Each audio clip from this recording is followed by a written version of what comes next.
Hello everybody, welcome back. I'm Lisa with Lisa Cape and Quilts. Welcome to my channel. Today we're making my logo into a mini quilt. Okay, so if you've watched my channel for any length of time, you always see that my logo is changing from year to year. Like, I always think my logo is cute, but I haven't ever just really loved it. I think this one's going to stick around. Here's my logo up in the corner for 2024, and I love it. So I have a feeling that this one is going to stick through the duration. We shall see. I'm one of those people who's so wishy-washy and always changing my mind. But I absolutely love it, don't you?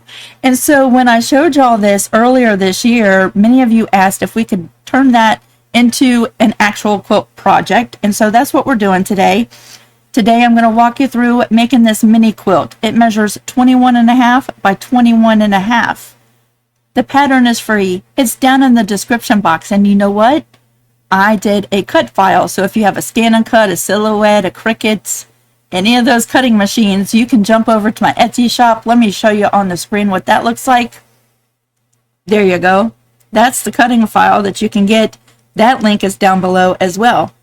You'll notice there are 2 lines for each one of the shapes. We're going to talk about that. Excuse me, pardon me. So, many of you had asked, can you make this pattern available in a 12-inch quilt block? And I said yes. And then I got to design in this little project that we're making today, and I didn't realize that I made it a bigger quilt block. The quilt block we're actually making in this video, and the one that the PDF offers the placement guide for, that quilt block is 15 inches finished, right? 15.5 by 15.5 unfinished. I designed everything and didn't even realize that it was much bigger. So then when I realized that after the fact, I went back in and added tracing templates for a 12.5 unfinished quilt block as well. So you'll see that here in a minute, but the SVG includes both for the big block and the little block. And I kind of think, don't you love a bigger quilt block? If you're trying to make a quilt of size, you have to make less blocks if you do a bigger quilt block, right? Okay, enough of me rambling. Let's jump down and take a look at the PDF. Again, it's free. So jump down in the description box, grab this PDF, and make this project with me. All right, here is the PDF. On the first page, you're going to find all the things you need to cut and prepare to make this right here, right? Isn't that cute? It's a 15-inch quilt block with a small inner border and a little bit of a wider outer border. Again, it's going to finish at 21.5 by 21.5. Now, I did not write out full instructions for this project. That's why we're making the video, right? But it's going to tell you all the stuff you need to prep and go ahead and cut and get ready to get started. And then I did put a couple of little examples, like if you repeated this block and used a thin sashing, what it would look like, right, as a quilt or even a bigger centerpiece for your table, whatnot. So you have a couple of examples. And I think the repeats of this quilt block really create some really fun secondary patterns or designs, right? Then you have the tracing templates for your applique. This is a raw edge applique project. And so you'll see the outside black line. That is for your big block, the one we're making today, the one that finishes 21.5 by 21.5, right? The inside red line, if you were to cut, instead of this part being a 15.5 by 15.5, if you were to cut that background at 12.5 by 12.5, the red lines are your tracing templates. I hope I didn't make that confusing. So your tracing templates, you have both. You have your 15.5, your big block, and then your standard 12.5-inch tracing templates, right? And then the numbers, that's how many pieces that you need of each one of them, okay? And then you have a placement guide. Now, unfortunately, I had done all of this work for the big block, and so your placement guide, which you really don't have to have one. You could eyeball it So if you're making a 12.5 by 12.5 inch quilt block with this applique, you're going to have to eyeball it. This placement guide is for your bigger block, okay? This placement guide, you're going to go ahead and cut out each one of these sections, right? If you want to use this, you don't have to. I just find it easier, and it's provided, so it's there if you want it. You're going to cut out each one. You'll notice on this particular placement guide, I've included an extra space. If the template has a dotted line, when you're cutting it out, include that dotted line. It's just a little bit of tab space so that you can glue all these parts together, right? And you'll notice like it's in different places on each one. And I think the last page doesn't have one at all, right? There are no extra spaces to cut out. And on the very first page, it shows you the order in which you tape all of these pieces together. Okay, now I've showed this process in many of my videos that include placement guides, so I'm not going to do that today. I'm going to go ahead and cut out these pieces, glue them together. We're going to come back with my background fabric, and we'll be ready to actually fuse the pieces onto my background. Okay, here we are. I have glued all of the pieces for my placement guide, and they're right below. And we have this pretty background fabric. Oh, goodness. So originally, when I had talked to y'all about making a logo block, and we discussed during a live or 2 or 3 that I was going to do a quilt with my logo block and put it up behind me. But y'all, we're getting ready to start a mystery quilt here on my channel that's going to go on for quite some time. Plus I have other quilts to make for clients and all the things, right? But before I decided to just put a curtain up behind me to hide my doors, I ordered fabric to make this logo block into a big quilt, 73 by 73 inches. I ordered enough fabric to do that and then changed my mind. But I am going to use that same fabric to make this quilt with you today, because isn't that pretty? Okay, so you're going to cut out a background fabric of 15.5 by 15.5 to make this particular project, right? It should just fit onto that outside line, because this inside line, that space there is your seam allowance. We're going to be adding borders.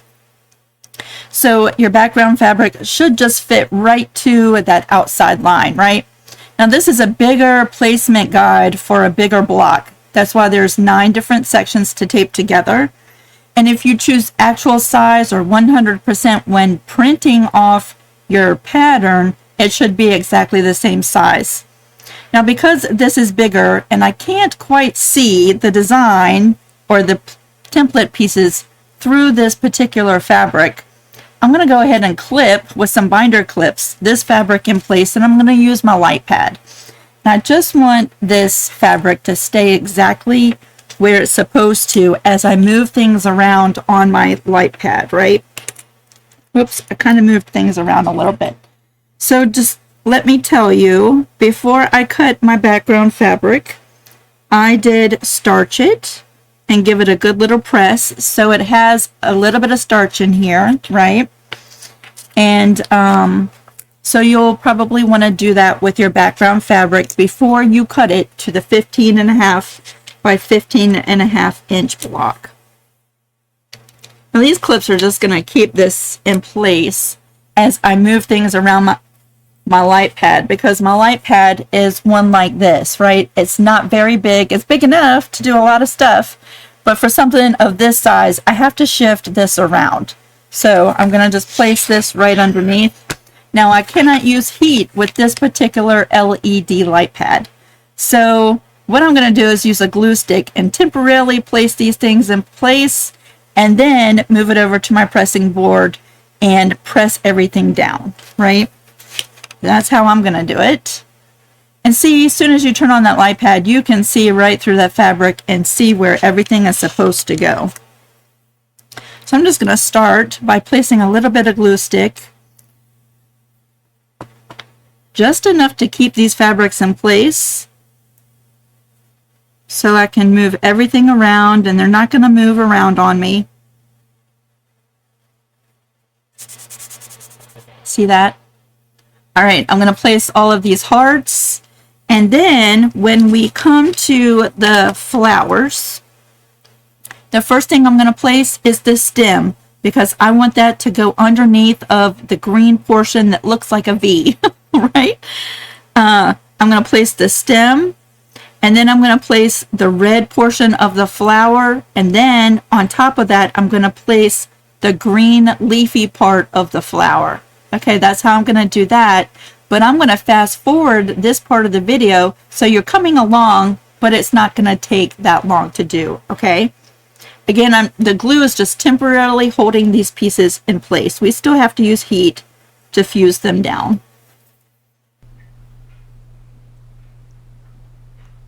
I absolutely love my little binding clips. I use them for all different reasons in my studio. But you'll see how well they just keep that fabric in place as I shift everything around. Now the glue stick is not going to interfere with the heat and bond light that's on the back side of each one of these different pieces. And if you were to ever wash this project, all of the glue would wash out.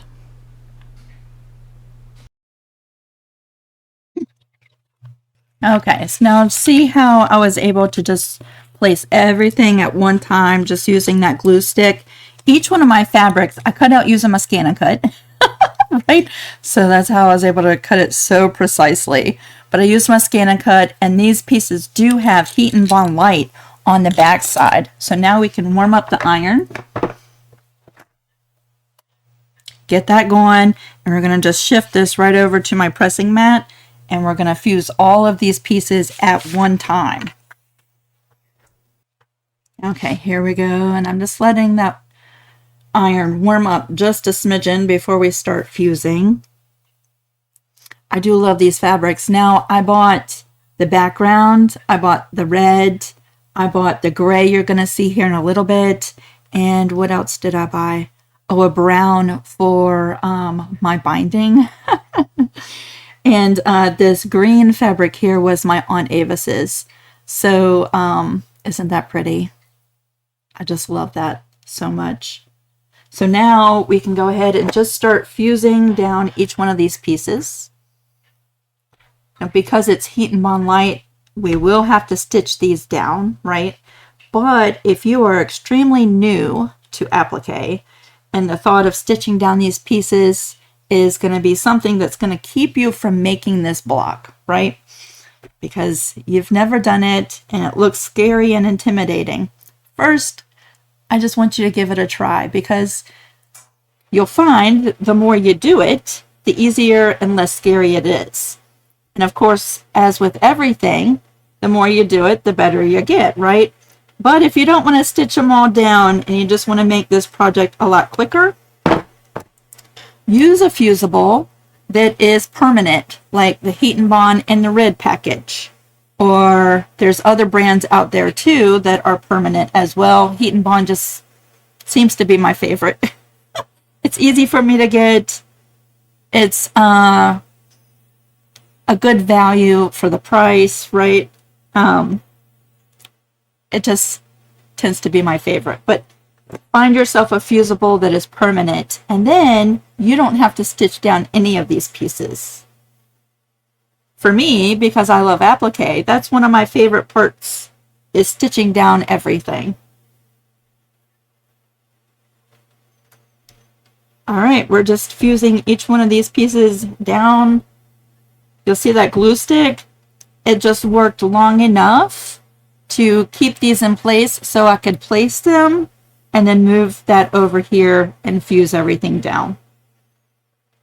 Okay. So there's the top. Isn't that pretty? Now let me get situated. What we're going to do now is go ahead and add our borders, right? There's an inside border. Here we go. And on the first page, it tells you the measurements to cut these pieces at, right? So I'm going to use this for my small inner border, and then this for my outside border. Isn't that pretty? I love the smaller prints. So pretty. Okay, let me get situated. The next thing we're going to do is we're going to meet over at the sewing machine, and we are attaching the two smaller border pieces first, right? these two smaller pieces are cut exactly the same size as our block, the inside portion, right? And then we're going to add those first, and then the longer pieces of the inner border. Okay, here we are at the sewing machine. I have my regular sewing foot on, and we're going to set our seam allowance to 1/4 inch seam allowance, and we're going to be adding the two first inner borders, right? Let me go ahead and sew those on with you. Now, I'm not really sure why my microphone stopped picking up the sound of the sewing machine. I do know that since we've moved my studio around, the microphone is further away from the sewing machine, and that might be part of the issue, but I'm still not sure why. Sewing in silence. So here we are. I'm going to give these borders a good little press, and I'm going to press my seams towards that border just like that. I'm just flipping it over and pressing my seams that way. And as the iron is heating up, what I wanted to say was, before adding your borders, if you wanted to stitch down your applique, you could absolutely do that. If you have cut your block true to size and you want to stitch down your applique before adding borders and creating the layers of your quilt, you most definitely want to use an interfacing underneath, because the stitching can draw in the size of your background fabric depending on the stitch that you use, right? You might want to cut your block a little bit bigger, fuse your pieces, stitch them down, and then cut your block true to size if you want to stitch this down before going forward, right? I like to wait, because these pieces, they're not going to go anywhere. And if I wait to stitch down all of this applique when everything is done, then my stitching of the applique also serves as my quilting. So I kind of knock out two parts of this project in one time. And that's what I like to do. So let me just give these borders a quick little press.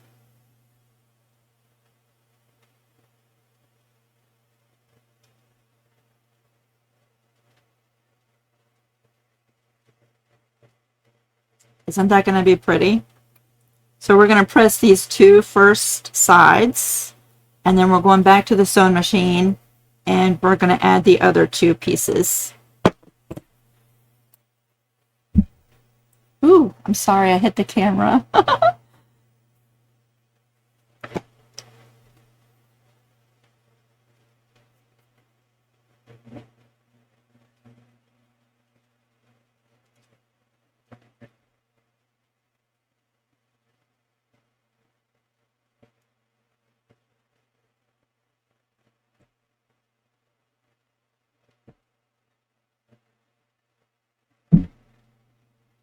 Okay, there's our first two sides. Let's go back over to the sewing machine.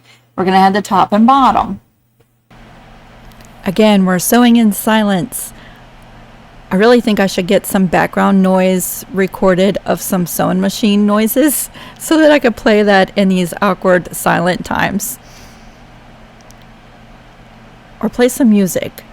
Something besides just the silence. Okay, we're coming back, and I'm going to go ahead and press these two borders.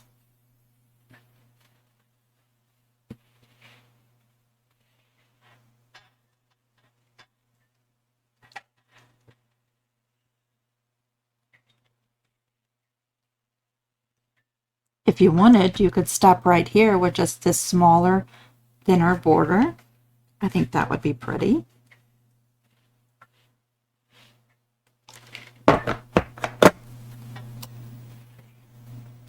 As this project gains some more size, not everything is going to fit into my camera.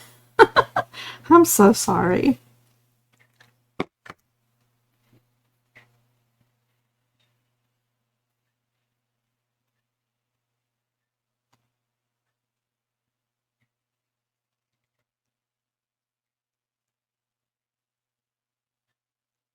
Thought about doing something really fun with this quilt. I'm going to show you here in just a little bit.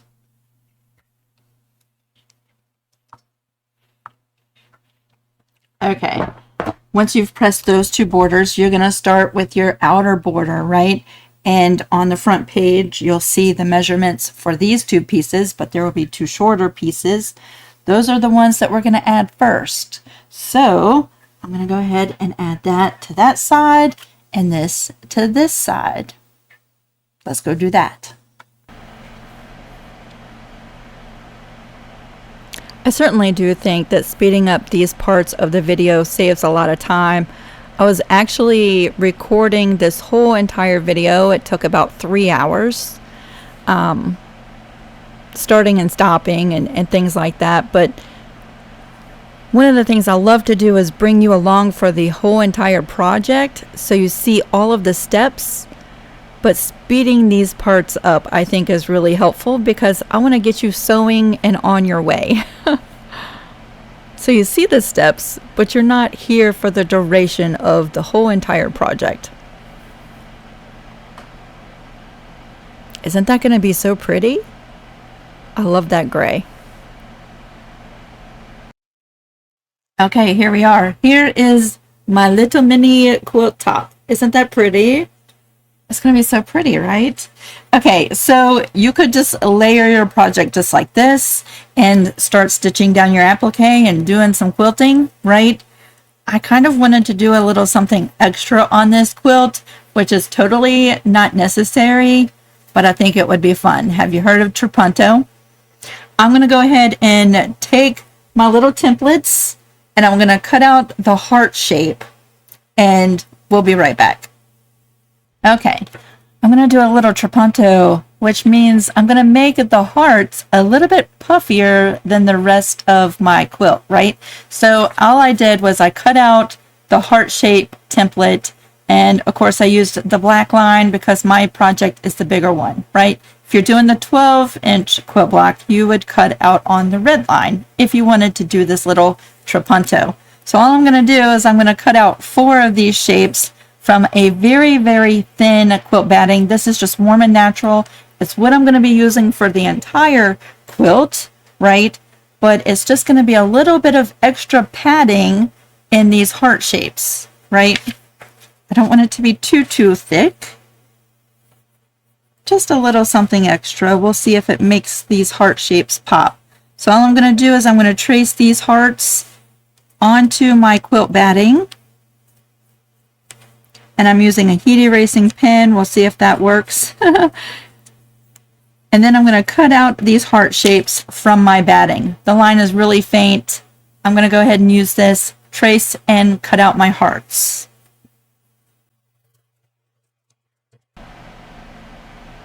If you are still watching up until this point, I just want to thank you so much.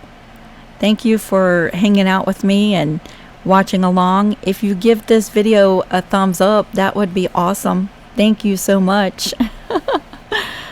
Again, just speeding up this part so that you see the whole process, but you don't have to wait for me to actually cut everything out.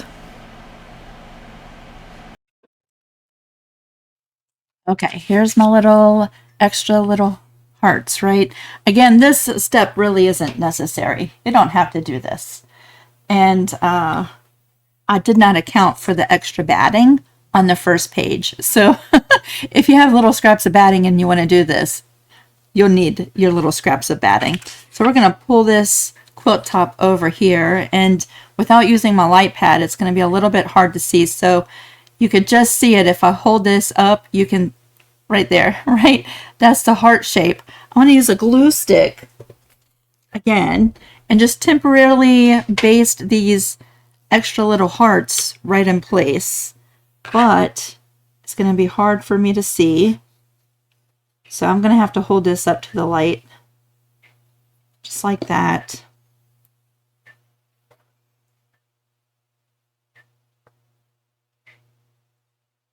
There we go. A little extra padding for the hearts. See that? I'm going to do that for each one of these 4 hearts.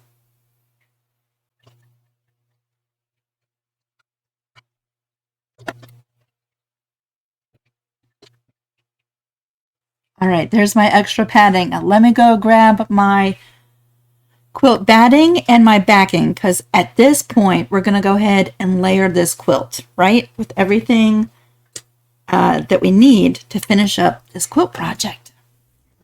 All right, we're definitely gaining some size. We're going to switch over to this camera, and we're going to bring in our quilt backing, and we're going to just lay that down. And then we're going to bring in our quilt batting. We're going to lay that down. Now I cut that, I did not cut it per the instructions. I just grabbed a piece that was bigger. Let me cut off a little bit of this extra. Sometimes I just, to speed things up, grab something that I know is going to work. All right. There we go. And now we're going to bring in our quilt top with our little extra hearts in there. And we're going to center that right in the middle.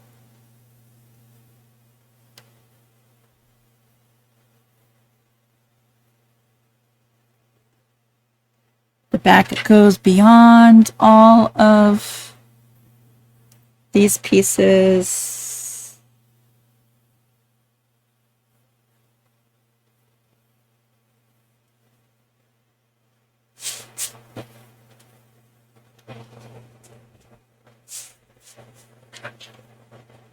Can actually scoot that up just a little bit more.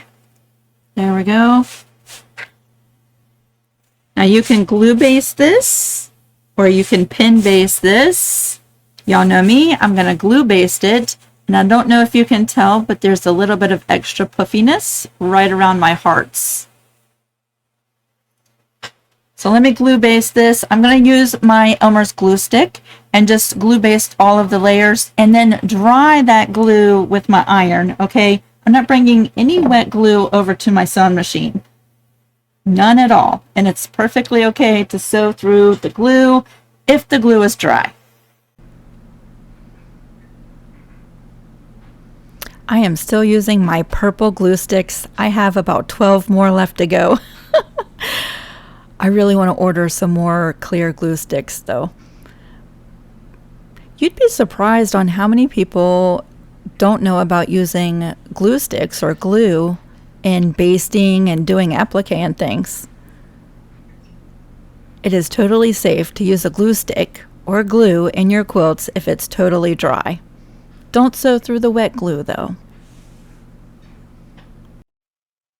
Okay, we're going to let that glue just cool off and finish complete drying, right? Before we bring this over to the sewing machine. There we go. That's how she's going to look. Isn't that so pretty? And while this is going to finish the drying process with the glue, it's mostly dry after applying the heat, but we're just going to let it cool off and finish drying. Let's talk about the stitching, right? There's so many different things you could do with this. You could put on your free motion foot and stitch down your applique with your free motion foot, which would be the fastest way to go, right? And a lot of fun. You could do a zigzag stitch. You could do a blanket stitch. You could pick decorative stitches in your sewing machine and do that. I think, what stitch do I want to do? I think I'm going to do a blanket stitch, at least for the hearts and for the red parts of the flower. I might switch over to a zigzag stitch to do the green parts. And once all of the applique is stitched down, I'm thinking that I want to do a stitch in the ditch in the borders. When I say stitch in the ditch, I'm really meaning stitch right next to that little fold of where each one of the borders is added and pressed, right? And you also want to think about thread color. Do you want your thread color to blend into your fabrics, your applique? Or do you want it to contrast and really be another element of design of your quilt, right? Those things I have not decided yet. So let me just pause for a minute and go take a look at my thread colors. And when we come back, we're going to be ready to stitch down the applique part. Okay, my glue is good and dry. We're all ready to go. I have chosen to use a brown thread. I think the contrast would be super cute with this particular project, and so that's what I'm going to use. I've set up a blanket stitch on my machine. My settings are 2.4 on the width and 2.6 on the length, and that's what I'm going to start with. If I change that at all during this process of sewing down the applique, then I of course will let you know. But we're going to start with the hearts and the red parts of each one of the 4 flowers, and then while I'm sewing that down, I'm going to think about what stitch I'm going to use for my green parts of applique.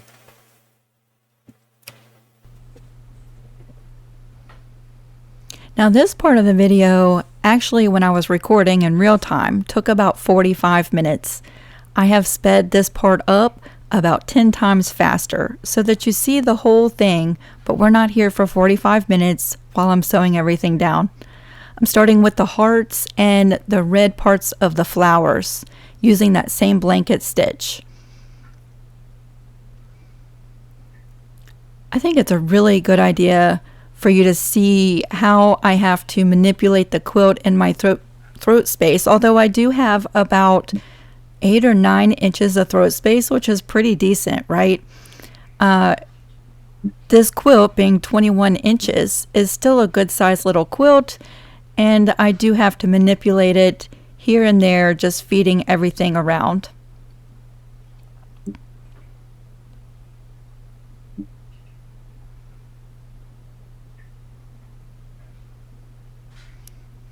So I decided to use the very same blanket stitch that I used on my hearts and the flowers for the leaves. So I have not changed anything. I've just moved over and started stitching down the leaves with that same blanket stitch.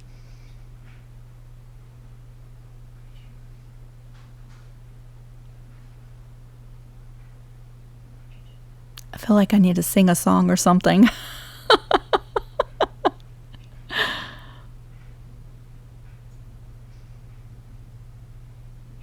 Stitching, stitching, stitching, so we're not sitting in silence.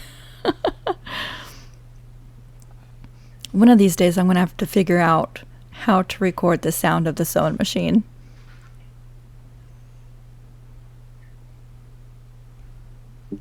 So once the leaves were done, I did switch over to a zigzag stitch. I feel like the zigzag stitch goes by a little bit faster. My settings for the zigzag stitch are a 2.2 for the width and a 0.9 for the length.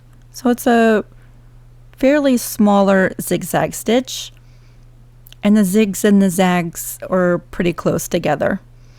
And you can see I start at the base of the green part of the flower, and I stitch down the stem, and then without breaking thread, I just continue to stitch the leafy part of this design.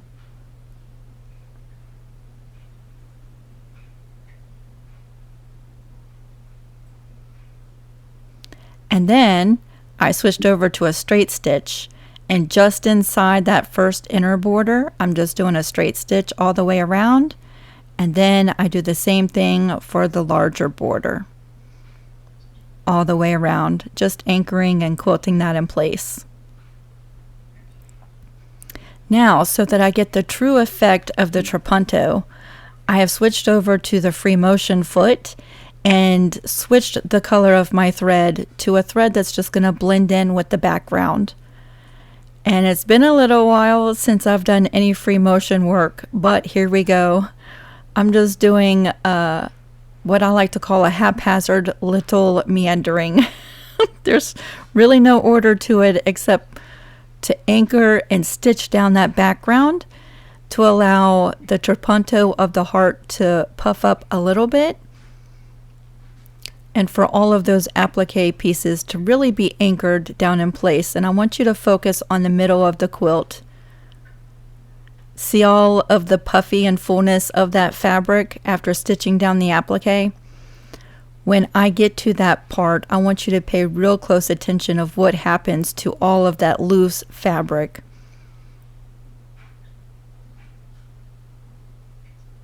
Now this is really fun. If you've never done any free motion work, you might want to do a couple of little quilts just to practice and have fun with it. It is so much fun. All right, so watch the puffiness in the center of the quilt as I start stitching and quilting it down. All of that loose, baggy parts of the fabric really just shrink right in there and give it such a nice, clean look. And there it goes. All the puffiness is gone. No more baggy fabric. Give this a try. So here we are. It's all quilted, and I absolutely love that. The extra little batting in the hearts is not super obvious, and it wasn't enough to make it too poofy that it would skew the straight lines of the borders, right? By shrinking it in really around a lot of puffiness there. It was just enough. And when you quilt the background like this, it really just helps accentuate the extra fullness in those hearts. And it definitely, I don't think you can see it in the camera view, but it definitely sticks up more than the rest of the parts of the applique. So in person, you do see it a little bit, but when you feel it, you definitely feel it, right? It definitely has more texture than the rest of the applique. So all that we have left to do is just square this up and add a binding. I'm going to go ahead and do that off camera. I do have binding videos here on my channel, squaring up a quilt videos here on my channel. Those are older videos, but they're here. So if you've never done that part, you can go check out those videos. Let me go put a binding on this and we'll wrap it up and I'll show you my finished quilt. And here we are with my binding. Isn't that just so pretty? Let me scoot over this way. Isn't that just so pretty? I chose the same fabric for my binding as my borders and my hearts and flowers. But isn't that so pretty? I absolutely love it. Let's take a look at the back. Now the back shows the little nuggets where I used the thread cutter. One of these days I'm going to remember not to use the thread cutter on applique that I'm stitching as my quilting, because that's what it does. See the little nuggets? I could sit there and pick those out, but it's the back. No one's going to see that. But there's the front, and I absolutely love it. I know the camera really doesn't show all of the texture as what I see here in person. That's a shame. I wish you could feel it. I love the puffiness of the extra hearts. So here we are. I might, see, I forgot to put see why I have the curtain behind me? I might hang this up on my curtains so that it shows in my background, or I might put this on my dining room table because, oh, it would be so cute on my table. Or I might have to make another one and do both ideas. I'm not sure yet. If you make this, I hope you share pictures with me over on the Creative Crew. And even if you decide not to make this size, you make it smaller. I want to see it. And even if you don't make this, but make something else that has been inspired by this project, we want to see it. Either way, I hope that you've seen something today that encourages you to try something new or a technique that you haven't tried yet. Yeah, have fun with it, everybody. I'm off to decide what to do with this one or if I'm making another one. I will see y'all next week. Thanks for hanging out with me today. Till I see you soon. Bye, everybody.